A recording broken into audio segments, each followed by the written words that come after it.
Y'all, they cannot stand when you go to work, mind your business, get the job done, and go home and not say a word to nobody.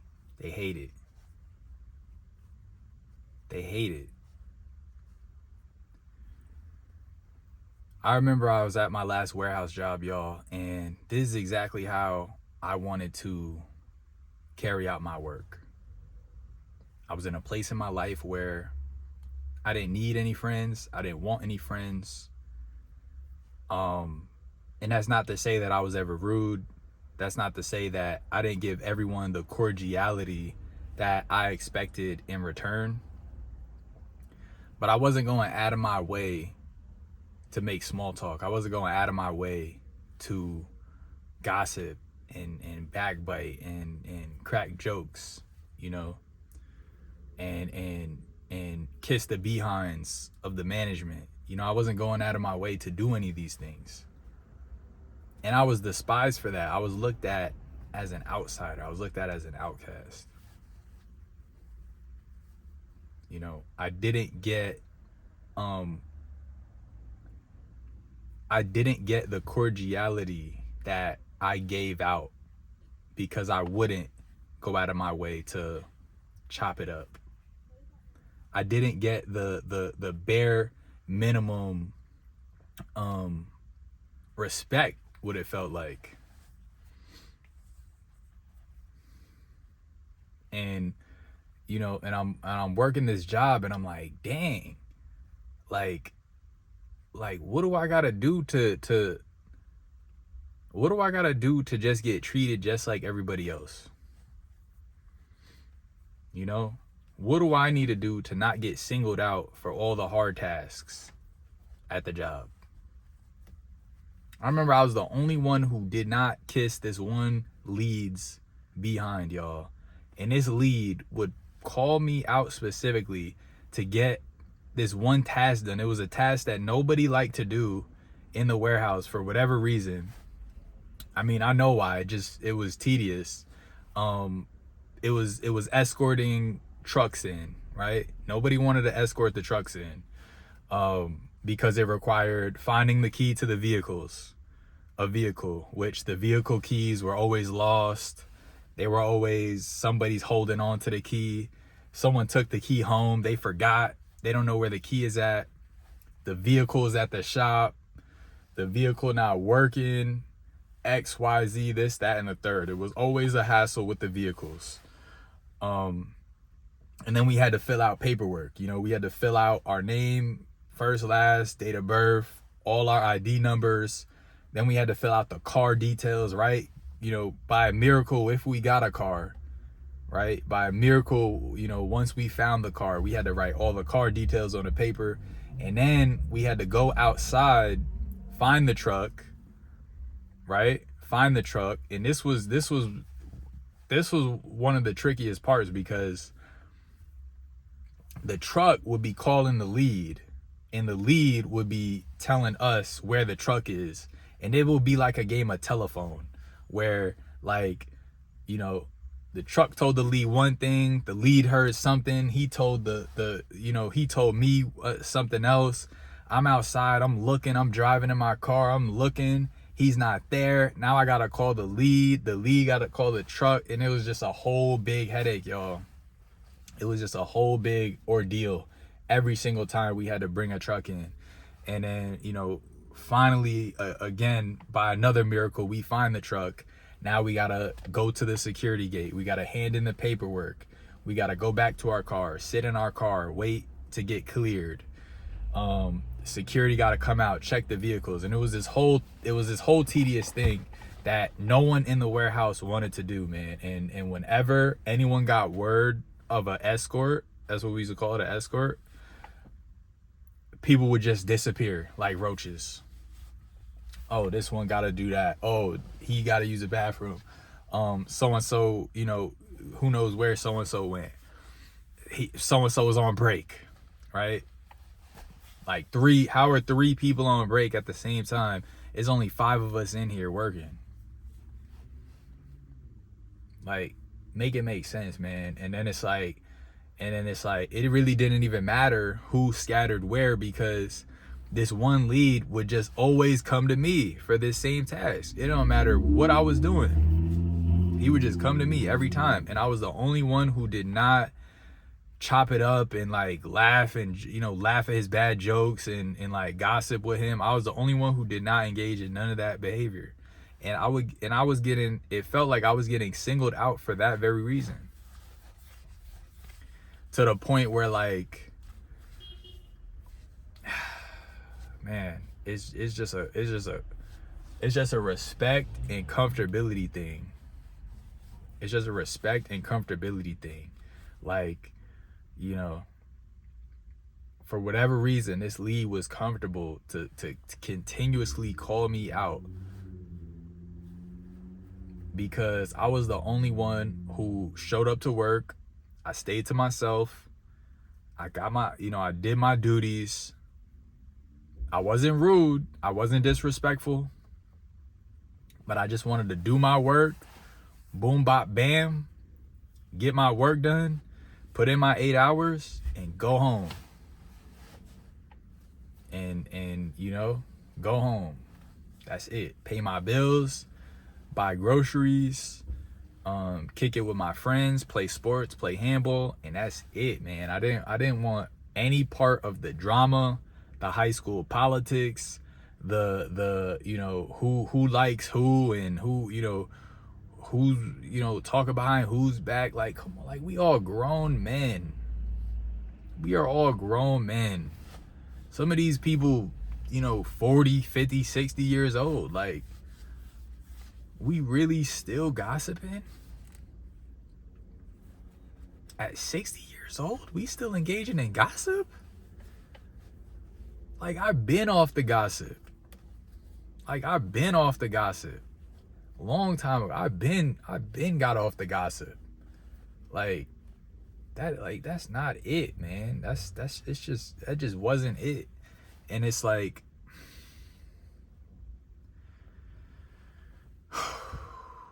you know, some environments are just not for certain people. So if you're working a warehouse job and you're one of those people like me who just want to show up to work, get your work done, put in your hours, do a great job, by the way, too. Like, work hard. If you one of those quiet, hard workers, they're not gonna like you. They're just not. They're not gonna like you. They're not gonna give you any, they're not gonna cut you any slack. They're damn sure not cutting you no slack. Employers want the most work out of you, and they want to give you the least pay. And they want to give you the least praise for your hard work. Y'all, when I tell you I was going above and beyond, y'all, because I thought going above and beyond and doing a really good job would get the respect of the leadership. When in reality, what got the respect of the leadership was kicking back, cracking jokes, gossiping. That's what got them to respect. Talking about sports, talking about parlays, who gambled on who. We're talking about girls. You know what I mean? What you did over the weekend. Like, that got nothing to do. This got nothing to do with that. I'm not bringing my real life into the workplace.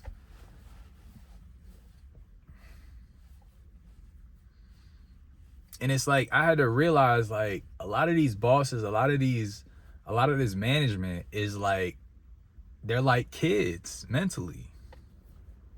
They had the mentality of a high school kid. They were in the company 20, 30 years. Like, and just super immature. And they weren't in leadership positions because they earned it, because they were qualified. They were in leadership positions because they were just the people there the longest. How does that work? And we all know that just because you do something for a long time doesn't mean you're good at it. And I mean, that's what me and several other coworkers had to learn at that place. You know, this leadership is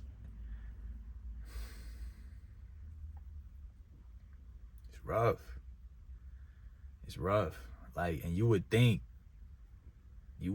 20, 25, 30 years of experience on a job. Y'all, there were regular base level workers who have been doing the same amount of time as some of these like management, and the baseline workers were just like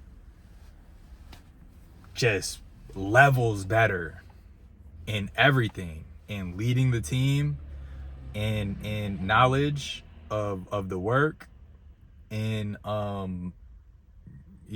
really in everything, really. And it made me think, like, how is he in that position and he's just a regular baseline worker,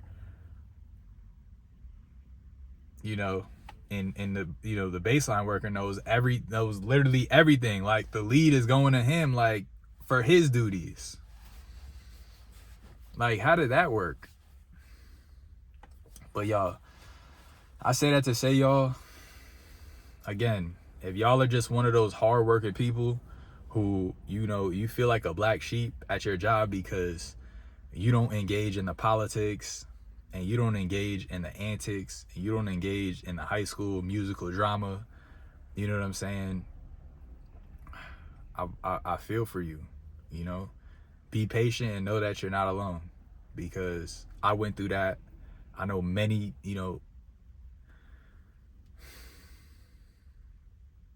it sucks that this is even a thing, but unfortunately, many people have gone through this.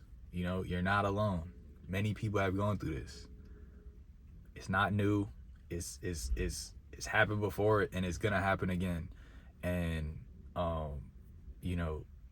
my advice would be to just know what you really want to get out of that job. Whether you want it to be a career, think about how you can maneuver around certain people to reach your goals. You know what I mean?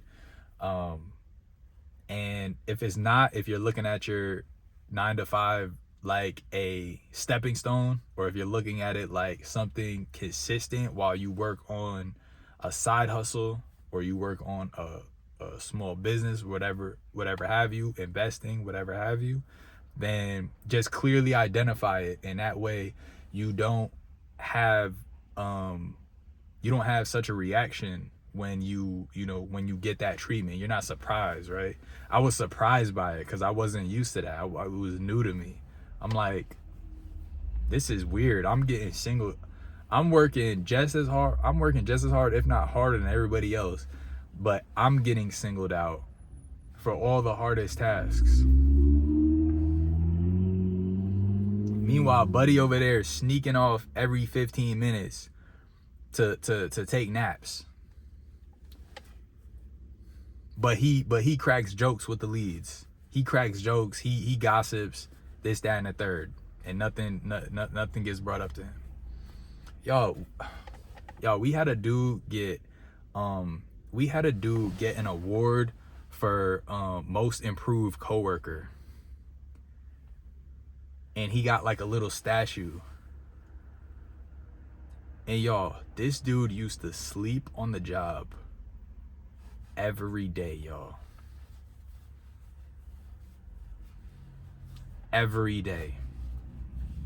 And not only sleep on the job, this dude would mess up. Y'all, how this dude got this award it just made me look at the leadership like, yo, this is completely cooked. And I'm not even saying I should have got it.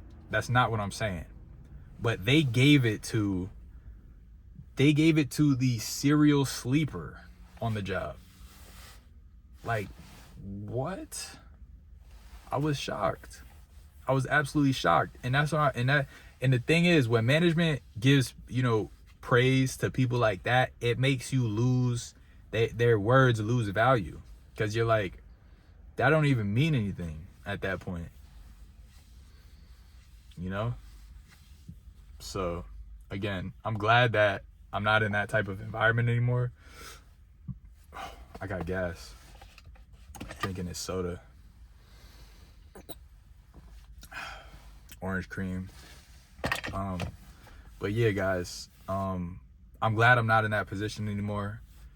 Thank you, God. You know, thank you guys for watching the vids. I appreciate you guys. And just be patient, man. Just be patient. When you least expect things to change, they could. And you know, God got a plan for everybody. God got a plan for everybody. I firmly believe that.